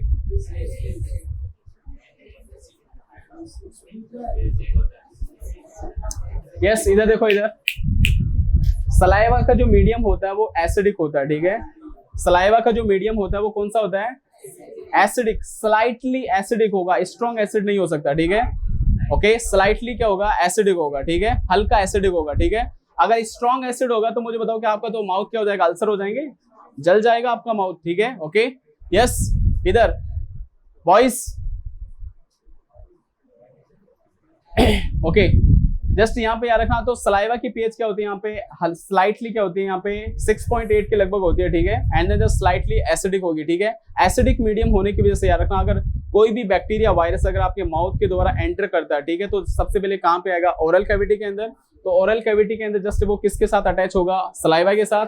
सलाइवा का मीडियम कौन सा है, एसिडिक। तो एसिडिक मीडियम के अंदर माइक्रो ऑर्गेनिज्म क्या हो जाएंगे, किल हो जाएंगे। क्लियर है? तो ये थोड़ी बातें आपको याद होनी चाहिए, ठीक है। जैसे आपका टीयर्स होते हैं, टीयर्स की भी पीएच क्या होती है, एसिडिक होती है। टीयर्स भी क्या होते हैं आपके, एसिडिक होते हैं। तो यहाँ से भी याद रखना, अगर यहाँ से भी अगर कोई माइक्रो ऑर्गेनिज्म आपकी बॉडी के अंदर एंटर करना चाहेगा तो भी याद रखना, यहाँ से आपके जैसे ही एसिडिक मीडियम के अंदर आएगा, माइक्रो ऑर्गेनिज्म क्या हो जाएंगे, किल हो जाएंगे, ठीक है। एंड देन जस्ट अगर फीमेल के अंदर अगर अपन देखें तो फीमेल के अंदर वेजाइना जो पार्ट होता है, ठीक है, रिप्रोडक्टिव सिस्टम का जो पार्ट होता है, वो पार्ट भी याद रखना, वहां पे भी मीडियम कौन सा होता है, एसिडिक। क्योंकि वहां पे जस्ट एंटर होने के बाद में वहां पे आता है यूट्रस। ओके, वेजाइना के बाद में आता है यूट्रस, वहां पे बेबी क्या होता है, डेवलप होता है। अगर यूट्रस के अंदर अगर यूट्रस की सेल अगर डैमेज हो गई तो फीमेल कभी भी प्रेग्नेंट नहीं हो सकती है, ठीक है। इसका मतलब उस पार्ट को मेंटेन रखने के लिए, फिर उस पार्ट को केयर करने के लिए यार जो वेजाइना की जो पीएच होती है वो क्या होती है, एसिडिक होती है। तो वहां से भी अगर माइक्रो ऑर्गेनिज्म एंटर करेगा तो वहां पे एसिडिक मीडियम के आने की वजह से वो क्या हो जाएगा, किल हो जाएगा, ठीक है। तो ऐसा नहीं कि बॉडी के अंदर कोई भी। एंड देन स्किन के बारे में अपन यहाँ पे पढ़ेंगे। स्किन का भी यहाँ पे जस्ट स्किन के अंदर यहाँ पे क्या रिलीज होता है, स्वेट। स्किन के ऊपर कौन सी ग्लैंड होती है, स्वेट ग्लैंड। ओके, तो स्वेट रिलीज होता है। अब स्वेट रिलीज होगा तो उसके अंदर होता है, देखो इसका कॉन्सेप्ट थोड़ा समझ लो यहाँ पे, ठीक है। स्वेट के अंदर होते हैं सॉल्ट, क्या होते हैं सॉल्ट, और जहां पे ज्यादा सॉल्ट होता है वहां पे वो वाटर को क्या करता है अट्रैक्ट करता है, वाटर को क्या करता है अट्रैक्ट। अब आपकी स्किन के ऊपर क्या रिलीज हो गया सॉल्ट, स्वेट रिलीज हो गया, और स्वेट के अंदर क्या है सॉल्ट, क्लियर है। अब देखो आपकी बॉडी के ऊपर वॉइस, देखो इधर मैं सिंपल कॉन्सेप्ट बता देता हूं, ठीक है। जब मैं समझा रहा हूं, जब मैं आपको एक्सप्लेन कर रहा हूं, ठीक है, उस टाइम पूरा का पूरा कॉन्सेंट्रेट इधर होना चाहिए, ठीक है। अगर कोई बॉयज गर्ल्स इधर उधर देखता है, डिस्टर्ब करता है, ठीक है, तो मैं डिस्टर्ब हो जाता हूं एंड देन मैं बाहर निकाल दूंगा, क्लियर है, ओके। तो कॉन्सेप्ट यहाँ पे समझो, यहाँ पे आपकी स्किन के ऊपर अगर कोई बैक्टीरिया आता है, सपोज ये बैक्टीरिया, ठीक है, बैक्टीरिया की सेल आ गई, ओके, आपकी स्किन के ऊपर क्या रिलीज हो गया स्वेट, और उस स्वेट के अंदर क्या प्रेजेंट है सॉल्ट, और सॉल्ट का फंक्शन क्या होता है कि सॉल्ट जहां पे ज्यादा होता है वो वाटर को क्या कर रहा है अपनी तरफ अट्रैक्ट करता है, अपनी तरफ क्या करेगा अट्रैक्ट, ठीक है। तो देखो ये सॉल्ट आपकी स्किन के ऊपर है, ठीक है, एंड देन ये बैक्टीरिया आ गया, ठीक है। अब ये बैक्टीरिया की सेल के अंदर जो साइटोप्लाज्म होता है उसको ये बाहर निकाल देगा, और साइटोप्लाज्म क्या होता है फ्लूइड तो होता है, फ्लूइड मतलब उसके अंदर क्या है वाटर है, तो ये वाटर है ना क्या करेगा, ये सॉल्ट है ना इस वाटर को क्या निकालेगा बाहर निकाल के खींच लेगा, ठीक है। अब खींचने की वजह से मुझे बताओ बैक्टीरिया की जो सेल है ना वो क्या हो जाएगी श्रिंक हो जाएगी, श्रिंक हो गई, श्रिंक होने की वजह से बैक्टीरिया की जो वॉल है, ये जो बैक्टीरिया की जो सेल है वो क्या हो जाती है वीक, क्या हो जाती है वीक, एक टाइम पीरियड के बाद में क्या हो जाएगी डेड, क्या हो जाएगी डेड हो जाएगी, ठीक है। तो यहाँ पे स्किन भी ऐसे क्या करती है, यहाँ पे आपकी बॉडी को प्रोटेक्शन प्रोवाइड करवाती है, फर्स्ट लाइन ऑफ डिफेंस की तरह काम करती है। फर्स्ट लाइन ऑफ डिफेंस का मतलब है फाइट करने में सबसे पहले आगे कौन रहेगा, आपका स्किन रहेगा। मुझे बताओ आपकी बॉडी के ऊपर जैसे अगर कोई भी बैक्टीरिया वायरस अटैक करता है तो सबसे पहले कौन किसके ऊपर अटैक होगा, तो स्किन सबसे पहले आपको बॉडी को प्रोटेक्ट करेगी, क्लियर है। तो इसलिए अपन स्किन को बोलते हैं first line of defence, first line of defence बोलते हैं, ठीक है। डिफेंस मतलब फाइट करने में या फिर प्रोटेक्शन के अंदर सबसे पहले आगे खड़ा रहेगा आपका स्किन, ठीक है। और स्किन के अंदर बहुत सारी सेल होती हैं जो बैक्टीरिया वायरस को क्या करती हैं किल कर देते हैं, फैगोसाइटिक सेल होती हैं, लैंगरहैंस सेल। जब स्किन की बात करेंगे तब वहां पे मजा आएगा, अच्छे से बहुत अच्छे से पढ़ेंगे, ठीक है, ओके। नेक्स्ट है इसके बाद में आपका जस्ट इसके बाद में हार्ट आएगा, ठीक है। हार्ट के अंदर बहुत सारे सिस्टम अपन यहाँ पे पढ़ेंगे, ठीक है। हार्ट की स्ट्रक्चर के बारे में पढ़ेंगे। स्ट्रक्चर देखो यहाँ पे एनाटॉमी होती है ना, एनाटॉमी उसको बोलते हैं study of structure of body part, okay. Body part के जितने भी स्ट्रक्चर हैं उनकी स्टडी अगर अपन कर रहे हैं, स्ट्रक्चर की स्टडी कर रहे हैं उसको बोलते हैं एनाटॉमी, एंड देन उसके फंक्शन की स्टडी करें या फिर उसके वर्किंग की स्टडी कर रहे हैं तो उसको अपन बोलते हैं फिजियोलॉजी। बात समझ में आई आपको। तो यहाँ पे सबसे पहले अपन हार्ट की स्ट्रक्चर के बारे में देखेंगे। अब हार्ट कॉन्ट्रैक्शन कैसे करता है इसके बारे में देखेंगे, ठीक है। एंड देन हार्ट को डायग्नोसिस करने के लिए एक पैरामीटर होता है, हार्ट रेट को डायग्नोसिस करने के लिए एक पैरामीटर होता है ईसीजी, इलेक्ट्रोकार्डियोग्राम। तो वहां पे भी है ना बहुत सारे कंफ्यूजन होते हैं, तो वो भी मैं आपको क्लियर करूंगा, ठीक है। इलेक्ट्रोकार्डियोग्राफ, ठीक है, ओके। तो जस्ट वो भी अपन वहां पे क्लियर करेंगे, ठीक है, ओके। नेक्स्ट इसके बाद में आपका यूरिनरी सिस्टम आता है। यूरिनरी सिस्टम के अंदर अपन बहुत सारी बातें देखेंगे, किडनी की स्ट्रक्चर देखेंगे, ओके। दूसरा किडनी के अंदर क्या बनता है, नेफ्रॉन होता है, क्योंकि किडनी के अंदर कुछ ट्यूब्यूल्स होते हैं जिसको अपन क्या बोलते हैं नेफ्रॉन, ठीक है। एंड देन उस नेफ्रॉन के अंदर बनता है यूरिन, क्या बनता है यूरिन का फॉर्मेशन भी अपन वहां पे देखेंगे। ये मेन क्वेश्चन है, किडनी की स्ट्रक्चर, यूरिन फॉर्मेशन, ये दो क्वेश्चन इंपॉर्टेंट है, ठीक है। उसके बाद में रिप्रोडक्टिव सिस्टम के बारे में देखेंगे। रिप्रोडक्टिव सिस्टम के अंदर 5-6 क्वेश्चन आपके बनते हैं बड़े बड़े, ठीक है, ओके। बट इसके अंदर 3 क्वेश्चन बहुत ही ज्यादा इंपॉर्टेंट है। एक तो मेल, देखो रिप्रोडक्टिव सिस्टम मेल के अंदर भी होता है और फीमेल के अंदर भी होता है। इसका मतलब अपन दोनों सिस्टम की क्या करेंगे स्टडी करेंगे। मेल रिप्रोडक्टिव सिस्टम की अलग से स्टडी करेंगे, फीमेल रिप्रोडक्टिव सिस्टम की अलग से स्टडी करेंगे, क्लियर है। इसके बाद में देखो स्पर्म का फॉर्मेशन, स्पर्म का फॉर्मेशन देखो स्पर्म कहाँ बनते हैं मेल के अंदर, तो स्पर्म का फॉर्मेशन को बोलते हैं स्पर्मेटोजेनेसिस, स्पर्मेटोजेनेसिस। तो स्पर्म के फॉर्मेशन को भी अपन देखेंगे कि स्पर्म कैसे बनते हैं, ठीक है। नेक्स्ट ओवम किसके अंदर बनता है, फीमेल के अंदर, तो ओवम कैसे बनता है, ठीक है, इस प्रोसेस के बारे में भी अपन यहाँ पे देखेंगे, क्लियर है। नेक्स्ट इसके बाद में लास्ट इंपॉर्टेंट टॉपिक है, ये जो मेल के अंदर जो पीरियड्स होते हैं, ठीक है, 28 डेज का जो एमसी साइकिल होता है, ठीक है, ओके, एमसी साइकिल, ठीक है, मेंस्ट्रुएशन साइकिल बोलते हैं, ठीक है। ये इंपॉर्टेंट टॉपिक है, यहाँ से 5 मार्क्स का क्वेश्चन बनता है, ठीक है। तो इस एमसी साइकिल के बारे में अपन यहाँ से स्टडी करेंगे, क्लियर है, ओके। नेक्स्ट इसके बाद में अपन ब्रेन के बारे में देखेंगे, ठीक है। ब्रेन, ब्रेन के बारे में ज्यादा, जस्ट ब्रेन के बारे में अपन ऑटोनोमिक नर्वस सिस्टम के बारे में देखेंगे। ऑटोनोमिक नर्वस सिस्टम वो होता है जो इनवॉलेंट्री एक्टिविटीज को कंट्रोल करता है। इनवॉलेंट्री एक्टिविटीज वो होती हैं जो अपने आप मेंटेन होती हैं, जिसको अपन कंट्रोल नहीं करते हैं, जिसको ब्रेन कंट्रोल करता है। जैसे आप रेस्पिरेटरी सिस्टम, आपकी जो सांस ले रहे हो, ब्रीदिंग ले रहे हो, ठीक है, ब्रीदिंग कर रहे हो, उसको कंट्रोल कर सकते हो क्या? एक बार कंट्रोल करके देखो, नहीं कर सकते ना। ओके, नेक्स्ट, हार्ट रेट को कंट्रोल कर सकते हो क्या? ओके, फूड के डाइजेशन को कंट्रोल कर सकते हो क्या? ओके, आपका लीवर बाइल जूस बनाता है, उसको सीक्रेशन को कंट्रोल कर सकते हो क्या? आपका सलाइवा, आपकी सलाइवरी ग्लैंड, जो माउथ के अंदर जो सलाइवरी ग्लैंड होती है, वो सलाइवा का सीक्रेशन करती है, उसको कंट्रोल कर सकते हो क्या? ठीक है, तो ये जो एक्टिविटी होती है वो कौन सी एक्टिविटी होती है? Involuntary activity, involuntary. Okay, involuntary activity, ठीक है। इस इनवॉलेंट्री एक्टिविटी को कंट्रोल करने के लिए, ओके, आपकी बॉडी के अंदर अलग से एक सिस्टम होता है जिसको अपन बोलते हैं ऑटोनोमिक नर्वस सिस्टम, ठीक है, इनवॉलेंट्री एक्टिविटी, ठीक है, एएनएस बोलते हैं, इनवॉलेंट्री एक्टिविटी, ठीक है, ऑटोनोमिक नर्वस सिस्टम बोलेंगे, ठीक है। ओके, एंड देन कुछ ब्रेन के पार्ट के अपन यहाँ बात करेंगे, एक दो फंक्शन यहाँ पे देखेंगे, ठीक है। ओके, एंड देन जस्ट एक रिफ्लेक्स एक्शन एक्टिविटी भी देखेंगे, ठीक है, जो दिखती तो नॉर्मल क्या है यहाँ पे, जस्ट होनी तो क्या चाहिए, वो एज ए वॉलेंट्री होनी चाहिए। जस्ट अगर मेरे को पता रहेगा, अगर कोई भी एक्टिविटी अगर मेरे को पता है, तो जस्ट उसको अपन क्या बोलेंगे यहाँ पे, कंट्रोल है, जिसको मैं खुद कंट्रोल कर सकता हूँ, उस एक्टिविटी को क्या बोलेंगे यहाँ पे, वॉलेंट्री एक्टिविटी। क्या बोलेंगे? जिसको मैं खुद कंट्रोल कर सकता हूँ। देखो, हैंड के मूवमेंट को मैं खुद कंट्रोल कर सकता हूँ, तो इस एक्टिविटी को क्या बोलेंगे? वॉलेंट्री, ठीक है। और इनवॉलेंट्री के बारे में मैंने अभी आपको बता दिया, ठीक है। ओके, तो ये सभी एक्टिविटी यहाँ पे क्या होंगी, यहाँ पे प्रेजेंट होंगी, ठीक है। इन सभी के बारे में अपन स्टडी करेंगे नर्वस सिस्टम के अंदर, ठीक है। एंड देन इसके बाद में किडनी वाला टॉपिक हो गया, रेस्पिरेटरी हो गया, ठीक है, मसल्स हो गया, ठीक है, रिप्रोडक्टिव सिस्टम हो गया, ओके, यूरिनरी सिस्टम हो गया, डाइजेस्टिव सिस्टम मैंने आपको बता दिया, ठीक है। इसके अंदर स्टोमक के बारे में देखेंगे। स्टोमक के अंदर एसिड, आपको पता है ना स्टोमक के अंदर क्या बनता है, एसिड, ठीक है। ओके, स्टोमक के बारे में देखेंगे एंड इंटेस्टाइन के बारे में देखेंगे। मेन टॉपिक लीवर के बारे में अच्छे से पढ़ेंगे अपन, ठीक है, क्योंकि वहां से बहुत सारे क्वेश्चन जनरेट होते हैं, ठीक है, जो आपके जस्ट सेकंड ईयर के अंदर भी काम में आएंगे। बहुत सारे फंक्शन जनरेट होते हैं उसके, ठीक है। पैनक्रियाज कौन सा हार्मोन रिलीज करता है? इंसुलिन अगर आपकी बॉडी के अंदर कम हो जाएगा तो कौन सी डिजीज हो जाएगी? डायबिटीज। क्या हो जाएगा? डायबिटीज। तो ये क्यों होता है, ये सारी बातें अपन वहां पे जानेंगे, ठीक है। क्लियर है? पैनक्रियाज के बारे में जब स्टडी करेंगे तब देखेंगे। क्लियर है?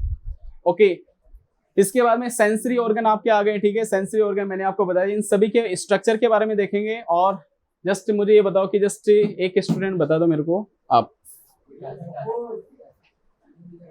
ईयर, ओके, ईयर का फंक्शन बताओ मेरे को। सुनने के लिए लिसन, ओके, एंड देन एक और फंक्शन होता है ईयर का, एक और फंक्शन होता है,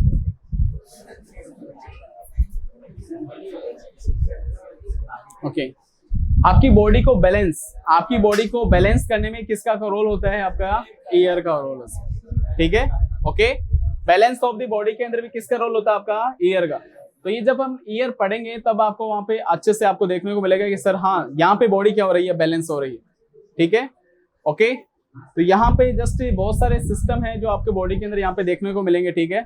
ओके, तो यहाँ पे आपका सिस्टम लगभग कंप्लीट हो गया, ठीक है। और नेक्स्ट टाइम से अपन यहाँ पे आपके जो सेल वाला जो पार्ट है वो अपन क्या करेंगे, स्टार्ट करेंगे, ठीक है। और एक और, यस, इधर देखो यहाँ से, ये मेरी कंडीशन रहेगी, ठीक है। ओके, आपके पास ना जस्ट आप सभी स्टूडेंट को ना आपकी दो कॉपी बनानी है, ठीक है, 2 नोटबुक बनानी है आपको, ठीक है। एचपी के अंदर जस्ट मैं कुछ यहाँ पे कुछ आपके नोट्स लिखाऊंगा, ठीक है।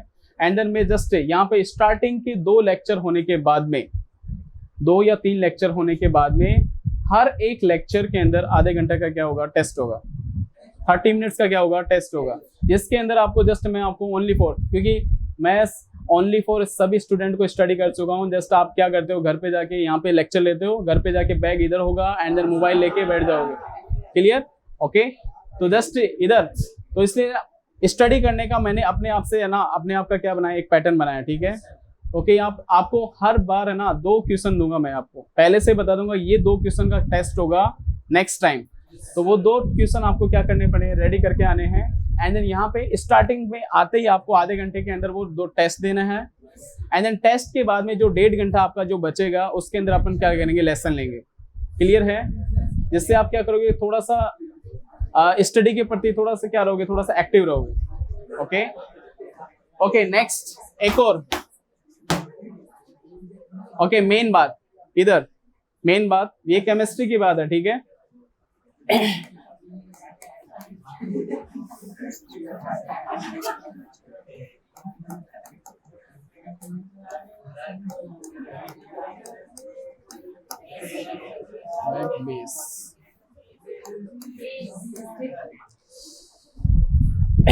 देन देखो इधर जो केमिकल होते हैं, ठीक है। केमिकल की 2 नेचर हो सकती है, एसिडिक हो सकता है और बेस। तो मुझे बता सकता है कि आपका जो ये जो मेडिसिन होते हैं, मेडिसिन वो या क्या हो सकता है, या तो एसिड हो सकता है या क्या हो सकता है, बेस। तो मुझे बता सकता है वो क्या होता है, एसिड होता है या फिर बेस होता है।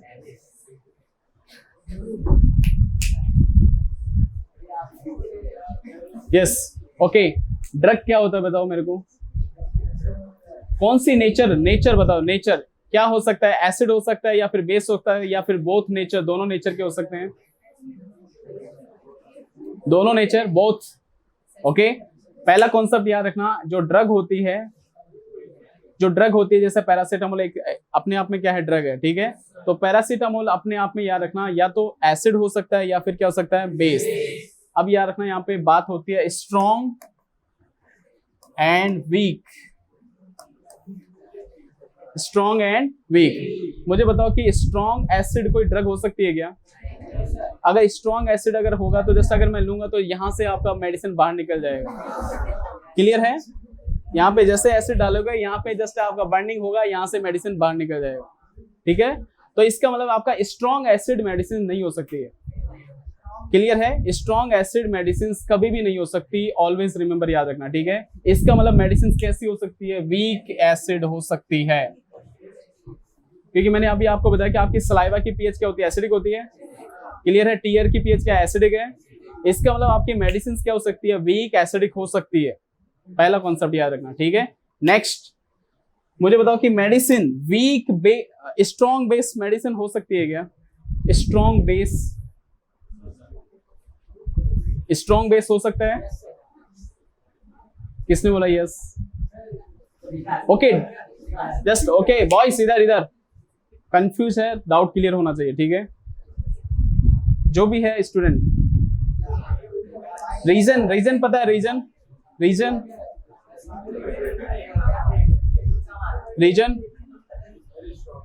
स्ट्रॉन्ग बेस अगर कोई मेडिसिन है, ठीक है, तो इसका रीजन पता होना चाहिए ना कि क्यों हो सकती है।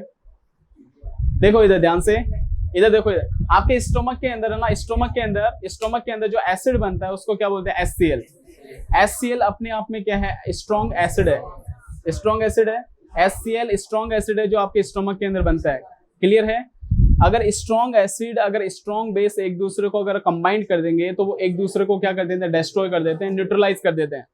क्लियर है? अगर मैं स्ट्रॉन्ग बेस मेडिसिन लेता हूं, कौन सी स्ट्रॉन्ग बेस, स्ट्रॉन्ग एसिड तो ले ही नहीं सकता। स्ट्रॉन्ग बेस अगर मैं मेडिसिन लेता हूं तो वो कहां जाएगा, स्टोमक के अंदर, और स्टोमक के अंदर क्या है, strong acid. Strong base strong acid एक दूसरे को क्या कर देंगे, न्यूट्रलाइज, और आपकी सारी की सारी मेडिसिन जो पैरासीटामोल आपने लिया है वो क्या हो जाएगी, न्यूट्रलाइज हो जाएगी, इनएक्टिव हो जाएगी। इसका मतलब आप स्ट्रॉन्ग बेस मेडिसिन नहीं ले सकते। इसका मतलब मेडिसिन कौन सी हो सकती है, वीक बेस। ओके, इसका मतलब याद रखना, ये कॉन्सेप्ट आपको दिमाग के अंदर फिट कर लेना। जो मेडिसिन होती है मार्केट के अंदर, जो ड्रग या फिर मेडिसिन होती है, वो हमेशा वीक फॉर्म में होगी। हमेशा किस फॉर्म में होगी, वीक एसिडिक होगी और वीक बेस। क्लियर है? स्ट्रॉन्ग तो हो ही नहीं सकती। स्ट्रॉन्ग एसिड होगा तो जस्ट माउथ के अंदर क्या हो जाएंगे, अल्सर हो जाएंगे, ईसोफेगस डिस्ट्रॉय हो जाएगी, यहां से एसिड बाहर निकल जाएगा। क्लियर है? ओके, नेक्स्ट स्ट्रॉन्ग बेस अगर अपन लेंगे तो जस्ट वो स्टोमक में आने के बाद में जस्ट वो क्या हो जाएगा, एक दूसरे को न्यूट्रलाइज कर देंगे, तो सभी पूरी की 100% मेडिसिन क्या हो जाएगी, न्यूट्रलाइज हो जाएगी। अब देखो यहाँ पे जस्ट अगर वीक बेस अगर मैं मेडिसिन लेता हूँ, वीक बेस अगर मैं मेडिसिन लेता हूँ तो आपके स्टोमक के अंदर जाएंगे एंड देन एसिड बेस हमेशा रिएक्ट करते हैं, ये ऑलवेज रिमेंबर याद रखना, एसिड बेस हमेशा क्या करेंगे, रिएक्ट करेंगे, ठीक है। बट एक दूसरे को देखो यहाँ पे मेडिसिन क्या लिया मैंने, वीक बेस, अगर स्ट्रॉन्ग एसिड लेता तो 100% एक दूसरे को क्या कर देते, न्यूट्रलाइज।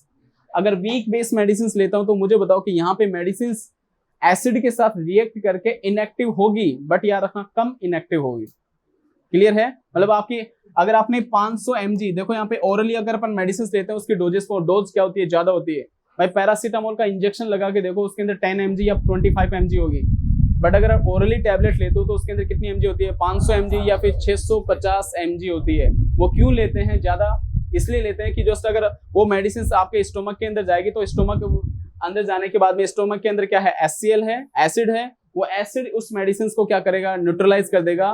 तो कुछ अमाउंट के अंदर करेगा भाई, स्ट्रॉन्ग एसिड नहीं है वो, स्ट्रॉन्ग बेस नहीं है, वीक बेस है। वीक बेस होने के बाद में भी वो क्या करेगा, कुछ मेडिसिन को तो क्या करेगा, न्यूट्रलाइज करेगा ही करेगा, ठीक है। इसका मतलब वो 80, अगर मैं मानता हूं ये वो 30% अगर मेडिसिन को क्या कर देता है, न्यूट्रलाइज कर देता है, तो 70% बच गई ना। 70% आपके इंटेस्टाइन के अंदर जाएगी और एब्जॉर्ब होकर किसके अंदर जाएगी, ब्लड के अंदर, और जहां पे भी आपको चोट लगी है, वाउंड है, पेन हो रहा है, वहां पे जाके आपकी डिजीज को क्या कर देगी, कम कर देगी, ठीक है। इसका मतलब हमेशा जो मेडिसिन होती है वो किस फॉर्म में होती है, वीक एसिड और वीक बेस, ठीक है। आज अपन ने थोड़ा ड्रग के बारे में जाना, ठीक है। मेडिसिन क्या होती है, ठीक है। ड्रग मतलब एक रॉ केमिकल होता है, ठीक है, रॉ मटेरियल होता है, ठीक है, जो मेडिसिन के अंदर क्या होता है, प्रेजेंट होता है। जितनी भी डोजेस फॉर्म होती हैं, चाहे सॉलिड हो, लिक्विड हो, पेरेंट्रल हो, पेरेंट्रल मतलब इंजेक्शन के जो एम्प्यूल्स आते हैं, ठीक है, उन सभी को ही अपन क्या बोलते हैं, मेडिसिन बोलते हैं। जितनी भी डोजेस फॉर्म होती है, cream, paste, jelly, syrup, ointment, इन सभी को क्या बोलते हैं, मेडिसिन। इनको ड्रग नहीं बोलते हैं, याद रखना। आप मेडिकल के ऊपर मेडिसिन लेने जाते हो, ड्रग नहीं लेने जाते हो, ठीक है। इसका मतलब जो केमिकल, ड्रग एक तरह का क्या है, केमिकल है, जो मेडिसिन के अंदर क्या होता है, प्रेजेंट होता है। क्लियर है, ओके। ड्रग के बारे में, नेचर के बारे में जाना, ठीक है। एंड देन HAP के फुल सिलेबस के बारे में अपने बात की है। क्लियर है। नेक्स्ट टाइम से अपन सेल, ओके। तो मैं चाहता हूं कि सेल नेक्स्ट टाइम से जो भी लेक्चर रहेगा, ठीक है, उसको थोड़ा सा रीड करके आओ, ठीक है।